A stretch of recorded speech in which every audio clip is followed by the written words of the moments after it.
তুমি আমাকে ভালোবাসলেও আমি তোমাকে ভালোবাসবো না। তুমি আমাকে ভালোবাসলেও আমি তোমাকে ভালোবাসবো না। স্ক্রিন লক্ষ্য করো। তুমি শত চেষ্টা করলেও চাকরিটা পাবে না। তুমি শত চেষ্টা করলেও চাকরিটা পাবে না। তুমি কঠোর পরিশ্রম করলেও চাকরিটা পাবে না, বা তুমি কঠোর পরিশ্রম করলেও জীবনে উন্নতি করতে পারবে না। দেখো, এভাবে বলতে হয় কিন্তু। আচ্ছা, এই যে বলছি না, স্ক্রিনে লক্ষ্য করো আরো একবার। তুমি আমাকে ভালোবাসলেও আমি তোমাকে ভালোবাসবো না।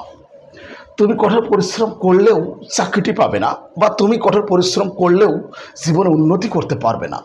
তুমি শত চেষ্টা করলেও চাকরিটা পাবে না। এভাবে বলি, আমাদেরকে বলতে হয়। আচ্ছা, কথা হচ্ছে যে এই ধরনের বাংলা বাক্যগুলোকে কি ইংরেজিতে বলতে পারবে? আজকের ভিডিওটি খুবই গুরুত্বপূর্ণ। যদি ইংরেজিতে কথা বলা শিখতে চাও, যদি ফ্লুয়েন্সি আনতে চাও, ইংরেজিতে নিজেকে ইমপ্রুভ করতে চাও, তাহলে তোমাকে এই ভিডিওটা দেখতে হবে। আজকের এই ভিডিওটি দেখলে কমপক্ষে 5,000 বাংলা বাক্যগুলোকে খুব সহজে ইংরেজিতে রূপ দিতে পারবে। তার মানে আলটিমেটলি তুমি ইংরেজিতে কথা বলা শিখতে পারবে। একটু ভিডিওটি কন্টিনিউ করতে হবে তার জন্য। আচ্ছা, ভিডিওটি দেখতে থাকো না, আমার প্রেমে পড়ে যাবে। এই ভিডিওটি দেখো না, তাহলে বুঝতে পারবে আমি প্রতিদিন তোমাদের জন্য এরকম ভিডিও আপলোড দিচ্ছি। আমার প্রত্যেকটা ভিডিওতে নতুন নতুন বিষয় উপস্থাপন করছি, যেন তোমরা প্রতিদিন নতুন নতুন কোনো না কোনো কিছু শিখতে পারো। আচ্ছা দেখো, মূল আলোচনায় আসি। তুমি আমাকে ভালোবাসলেও আমি তোমাকে ভালোবাসবো না। চ্যালেঞ্জ। শুধুমাত্র এই একটা বাংলা বাক্য যদি বুঝতে পারো, হাজার হাজার বাংলা বাক্যগুলোকে তুমি ইংরেজিতে বলতে পারবে। তুমি নিজে পারবে। একটু দেখো ভিডিওটা। তুমি আমাকে ভালোবাসলেও, দেখো, ভালোবাসলেও আছে, তুমি কঠোর পরিশ্রম করলেও আছে, তাই না? আচ্ছা, শুধুমাত্র এটা একটু মনে রাখবা, এই যে ও বাংলা ভার্বের সাথে যখন ও থাকবে, জোর দিয়ে বোঝাবে, তখন এই যে ইভেন ইফ ব্যবহার করতে হবে। Even if, even if. Okay, এবার তোমাদেরকে এই স্ট্রাকচারটা ফলো করতে হবে। Even if plus present indefinite tense plus future indefinite tense. Even if plus present indefinite tense plus future indefinite tense. স্ক্রিনে দেখো, শেষ। আচ্ছা এখন, আচ্ছা এটা একটু উদাহরণটা দেখাই। তুমি আমাকে ভালোবাসলেও আমি তোমাকে ভালোবাসবো না। কোন টেন্সে আছে?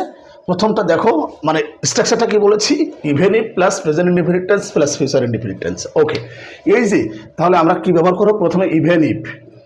ইভেন ইফ, যেহেতু বাংলা ভার্বের সাথে ও রয়েছে, ইভেন ইফ। তারপরে কি? ইভেন ইফের পরে প্রেজেন্ট ইনডিফিনিট টেন্স। তুমি আমাকে ভালোবাসলেও, তাই তো? তাহলে ইভেন ইফ ইউ নেগেটিভে ওন্ট ব্যবহার করলাম, কেননা ফিউচার ইনডিফিনিট টেন্সের নেগেটিভ উইল নট হয় না, ওন্ট ব্যবহার করতে হয়। এটা তো জানো, তাই না? আচ্ছা দেখো, তাহলে কি হবে? তুমি আমাকে ভালোবাসলেও আমি তোমাকে ভালোবাসবো না। Even if you love me I won't love you. I won't love you. তুমি কঠোর পরিশ্রম করলেও চাকরিটা পাবে না। এটাকে মানে ইংরেজিতে কিভাবে বলতে হবে তোমরা অবশ্যই কমেন্টস বক্সে জানাবে। তুমি কঠোর পরিশ্রম করলেও চাকরিটা পাবে না। আচ্ছা, আর একটা উদাহরণ আমি দেখাই, এটা তো কমেন্টস বক্সে জানাবে। হ্যাঁ, তুমি কঠোর পরিশ্রম করলেও চাকরিটা পাবে না, এটাকে ইংরেজিতে কীভাবে বলতে হবে অবশ্যই কমেন্টস বক্সে জানাবে। আচ্ছা, তার আগে আরও একটা উদাহরণ দেখাই। যদি এভাবে বলি, তুমি শত চেষ্টা করলেও জীবনে উন্নতি করতে পারবে না। বলি না আমরা অনেক সময়, তুমি শত চেষ্টা করলেও জীবনে উন্নতি করতে পারবে না। এটাকে কীভাবে বলতে হবে? স্ক্রিনে দেখো না, পারবে, তুমিও পারবে। এই ধরনের ভিডিও ভালো লাগলে ফলো করে নিয়মিতভাবে দেখতে থাকো না, ইংরেজিটা পানি পানি হয়ে যাবে। আমি বলছি তো, আমার ভিডিওগুলো দেখো, আমার প্রেমে পড়বে। এরকম হাজার হাজার ভিডিও আছে আমার প্রোফাইল এবং আমার পেজে। দেখতে থাকো ভিডিওগুলো, জীবন পরিবর্তন হবে ইনশাল্লাহ। কেননা আমি পুরো ইংরেজির গুরুত্বপূর্ণ বিষয়গুলো আমার প্রোফাইল এবং পেজের মাধ্যমে উপস্থাপন করতে চাই, যেন মানুষ নতুন নতুন কিছু শিখতে পারে। এটাই আমার মিশন এবং ভীষণ।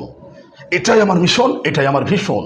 আমি পুরো ইংরেজিটাকে, গুরুত্বপূর্ণ বিষয়গুলো আমার প্রোফাইল এবং পেজের মাধ্যমে তুলে ধরতে চাই। কাজে একটু দেখতে থাকো, ইনশাল্লাহ আমার প্রেমে পড়বেই। তো কি বলছি? তুমি শত চেষ্টা করলেও জীবন উন্নতি করতে পারবে না। তো একইভাবে হবে, if you try 100 times. If you try 100 times. 100 times মানে কি? শত চেষ্টা করা। If you try 100 times, if plus present indefinite tense, এবার ফিউচার ইনডিফিনিট টেন্স হবে, you won't prosper in life. তুমি শত চেষ্টা করলেও জীবনে উন্নতি করতে পারবে না। আমার মনে হয় ব্যাপারটা বুঝতে পেরেছো, তাই না? খুব সহজ একটা ব্যাপার।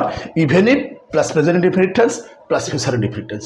তো আর কি, এভাবে শিখতে থাকো, এভাবেই শিখতে হয়। নিয়মিতভাবে ভিডিওগুলো দেখতে থাকো। আর ইংরেজিটা কোনো ব্যাপারই হবে না, দেখতে থাকো না ভিডিওগুলো। আমি বলছি তো, ইংরেজিটা একটা সময় তোমার কাছে পানি পানি পানি হয়ে যাবে। তো আজ এ পর্যন্তই, দেখা হবে পরের ভিডিওতে। ভালো লাগলে ভিডিওগুলো শেয়ার দিয়ে অন্যদের দেখার সুযোগ করে দিও। আল্লাহ হাফেজ।